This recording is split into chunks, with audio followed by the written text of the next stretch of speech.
আজকে আমাদের পিঠা উৎসব হচ্ছে। আর পিঠা উৎসবে কী কী পিঠা থাকছে সেটা দেখাবো কিছুক্ষণ পর। এখানে কেয়া ভাপা পিঠা বানাচ্ছে। দেখেন, আমরা মালাই দিয়ে ভাপা বানাচ্ছি। মালাইয়ের ভাপা যে কত টেস্ট, জাস্ট এটা যে মুখে দিয়ে খেয়েছে সে এটার টেস্ট সম্পর্কে ধারণা রাখে। তো বলবেন মালাইয়ের ভাপা কারা কারা খেয়েছেন, আর এই বছর কোথায় কোথায় পিঠা খাওয়া হয়েছে এবং কয়টা পিঠা উৎসবে জয়েন হয়েছেন আপনারা। দেখেন, যারা যারা পিঠা বানাতে পারেন না তারা একটু শিখে নেন। আর সুন্দরীরা কীভাবে পিঠা বানায় দেখতেই পাচ্ছেন, কি সফট হাতে, নরম হাতে। আর আমরা আরও অনেক ধরনের পিঠা বানিয়েছি, সেটা পুরো ভিডিওতে থাকবে। আর এটাতে আপাতত জাস্ট ভাপাই দেখাচ্ছি। আমরা গত বছরও করেছিলাম কেয়ার বাসায়, এবারও কেয়ার বাসাই হচ্ছে আলহামদুলিল্লাহ। সব কিছুর জন্য চাপ বানা বেশি, হালকাতে আরেকটু চা হবে না, একটু চাপ মানে যে এরকম দিয়ে, হ্যাঁ এরকম দিয়ে হালকা এরকম এরকম এরকম এরকম পুরোপুরি চাপ বানা, হ্যাঁ হালকা হালকা চাপা। হ্যাঁ, যেই ভিডিওটা দেখছেন বলবেন আপনার ফেভারিট পিঠা কি।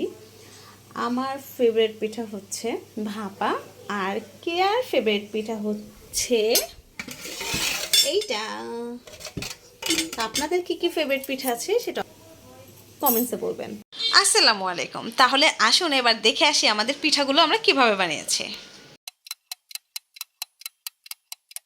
পিঠার জন্য প্রথমেই লাগবে হচ্ছে পিঠার যে চাল, ওই চালের গুঁড়ি। আগে চাল ভাঙাতে হবে। আর চাল ভাঙাতে হবে কিভাবে সেটাও বলবো একটু পরে। আমার বোন গিয়েছিল বাহিরে, সে প্রায় 3 কেজি দুধ নিয়ে এসেছে, গরুর দুধ। আর হচ্ছে খিরসা নিয়ে এসেছে হাফ কেজি, এটা হচ্ছে পাটিসাপটা পিঠার ভিতরে দেওয়ার জন্য। আর এদিকে নিয়ে এসেছে 1 কেজি মালাই। মালাইটা দিব হচ্ছে আমরা ভাপা পিঠাতে, কারণ ভাপা পিঠাতে মালাই দিলে অনেক বেশি মজা লাগে পিঠাটা। এখানে হচ্ছে চিতই পিঠা বানানো হচ্ছে। চিতই পিঠাটা হচ্ছে একদম মিহি লাগবে, চালের গুঁড়াটা ওইটাকে হালকা কুসুম গরম পানিতে অনেকক্ষণ ভিজিয়ে রেখেছিল। আর এটা হচ্ছে পাটিসাপটার ডোটা। এখানে আছে চালের গুঁড়া মিহি, তারপর হচ্ছে গুড় গালিয়ে এটার ভিতর দিয়েছে, আর হালকা ছিটেফোঁটা লবণ।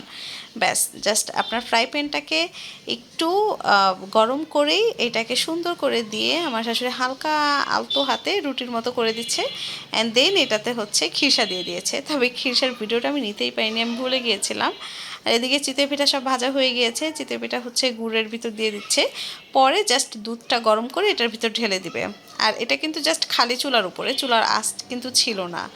এদিকে আমাদের পাটিসাপটা পুরোপুরি হয়ে গিয়েছে আলহামদুলিল্লাহ, অনেক সুন্দর একটা লুক এসেছে আর খেতে অনেক অনেক মজা ছিল। এইটা হচ্ছে ভাপা পিঠার চালটা, মানে চাল ভাঙিয়ে আনার পরে যখন একটু চেলে নিয়েছি, একদম চিকনটা পাটিসাপটা আর চিতইতে দিয়েছি, আর একটু মোটা যেটা ওটা ভাপার জন্য রেখেছি। হালকা কুসুম গরম পানি ছিটিয়ে ছিটিয়ে এটাকে দলা দলা করে রেখেছিলাম প্রায় 2 ঘন্টা। অ্যান্ড দেন বড় একটা জালি নিয়ে এটাকে হালকা চেলে নিয়েছিলাম। চেলে নিলে নিচের চালটা খুব সুন্দরভাবে পড়বে, আপনার পিঠা সুন্দরভাবে দেখতে। এরপর হচ্ছে একটু গুঁড়ো দুধ দিয়ে দিয়েছিলাম। গুঁড়ো দুধ দিলে এটা অনেক অনেক স্বাদ হয়। তবে হ্যাঁ, এটা খুব আলতোভাবে দিতে হবে। আপনি যদি অনেক জোরে জোরে মিক্স করেন তাহলে এটা দলা পেকে যাবে। জাস্ট আলতো হাতে এটাকে সুন্দরভাবে মিক্স করে নিতে হবে। এরপর আপনি পিঠা বানাতে চলে যাবেন চুলার পাশে। আর এখানে হচ্ছে অনেকক্ষণ ধরে পানি ফুটিয়ে রাখা হয়েছে।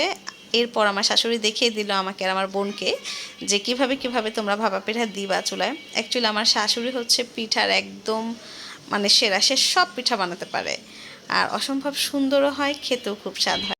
আর ভিডিওর শুরুতেই তো দেখলেন আমার বোন ভাপা পিঠা কীভাবে কীভাবে দিল, মানে চাল গুড় মালাই। ফাইনালি আমাদের সব পিঠা রেডি। এখানে হচ্ছে ভাপা পিঠা আছে, তারপর পাটিসাপটা আছে, তারপর হচ্ছে দুধ চিতই আছে। সবগুলো পিঠা অনেক অনেক অনেক মজা হয়েছে।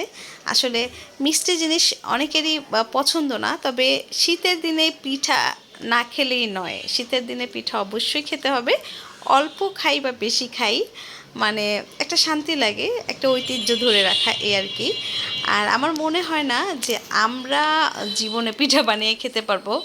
আই ডোন্ট নো যে আমার মেয়ের জামাইকে কি পিঠা বানিয়ে খাওয়াতে পারবো কি না। দোয়া করবেন সবাই যাতে আমার শাশুড়ির মতো আমি, আমার বোন, আমার মেয়ে সবাই পিঠা বানাতে পারি ইনশাল্লাহ। সবাই জানাবেন আমাদের পিঠার ভিডিওটি কেমন হয়েছে। আর এখানে একটা সারপ্রাইজিং পার্টি ছিল, সেটা বলেন তো কি হবে, এখন বলবো না, পরের ভিডিওতে জানাবো। গেস করতে পারবেন কি ছিল সেদিন? ঠিক আছে। তারপর একটু টোকা দিবা, হালকা একটু টোকা। হ্যাঁ, এখন রুমালটা চারিদিকে ঘুরাও, চারিদিকে দাও। হ্যাঁ, টুকি দাও, টুকি দিয়ে হালকা স্মুথভাবে উঠো। উঠো। ব্যাস, ফ্যান্টাস্টিক। মাশাআল্লাহ। তারপর এটাকে জাস্ট ঢেকে দিবা। আস্তে তাপ লাগবে, করুন তো। এখন ঢেকে দাও। আর চুলার আঁচটাকে কমিয়ে দাও, যেহেতু পানি ফুটে গেছে। আল্লাহ হাফিজ। আর এখানে ছিল আমাদের পিঠা উৎসবের কিছু সুন্দর সুন্দর মুহূর্তের ক্যাপচার রেখে দিলাম বন্দি করে ভিডিওতে, যাতে সারা জীবন এটা থাকে, যখনই মন চাইবে তখনই যাতে খুলে দেখতে পারি। সবাই ভালো থাকবেন, ভালো রাখবেন। আল্লাহ হাফিজ।